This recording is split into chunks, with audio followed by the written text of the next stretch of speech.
Kasako Media, tunaangazia maisha, tunaandika kesho. Klabu ya Manchester City wanaendelea kuwa waangalifu katika harakati zao za kumsajili kiungo Enzo Fernandez kutoka Chelsea, huku wakisisitiza kuwa hawako tayari kulipa zaidi ya pauni milioni 120.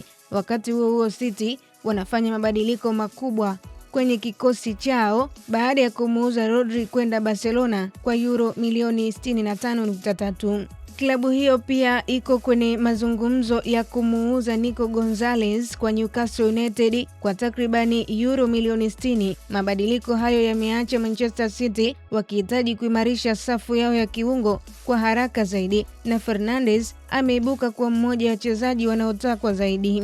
Kwa upande wa Enzo Fernandez, Chelsea bado wako tayari kumuuza licha ya muda waliokuwa wamejiwekea kwa kutaka suala hilo liamuliwe wiki iliyopita. Hata hivyo, Chelsea sasa wamebadilisha msimamo kuhusu bei na masharti ya mauzo, wakiamini wanaweza kuongeza thamani yake kutokana na hatua hii ya dirisha la usajili. City kwa upande wao wamesisitiza kuwa hawataki kuvuka euro milioni 120, lakini wanaamini msimamo wa Enzo Fernandez mwenyewe kuhusu hatima yake unaweza kuisaidia kufanikisha mazungumzo kwa bei wanayoiona kuwa sahihi. City pia wameonyesha kuvutiwa na wachezaji wengine ndani ya Chelsea akiwemo Pedro Neto na Malo Gusto, lakini Chelsea wameweka bei kubwa kwa wachezaji hao, jambo linaloweza kumfanya mazungumzo kuwa magumu. Wakati huo wa Manchester City wamehusishwa na kiungo wa Crystal Palace Adam Wharton, ingawa hadi sasa hakuna mawasiliano rasmi kati ya klabu hizo kuhusu uhamisho wake. Kwa ujumla, Manchester City wako kwenye kipindi cha mabadiliko huku Enzo Maresca akihitaji wachezaji wapya kujiunga na timu hiyo.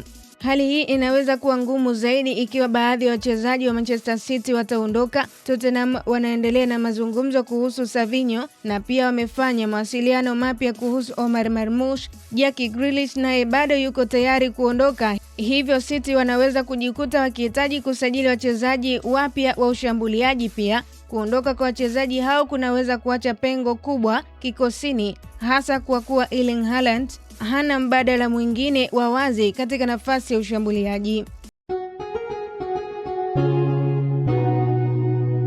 Kasako Media, tunaangazia maisha, tunaandika kesho.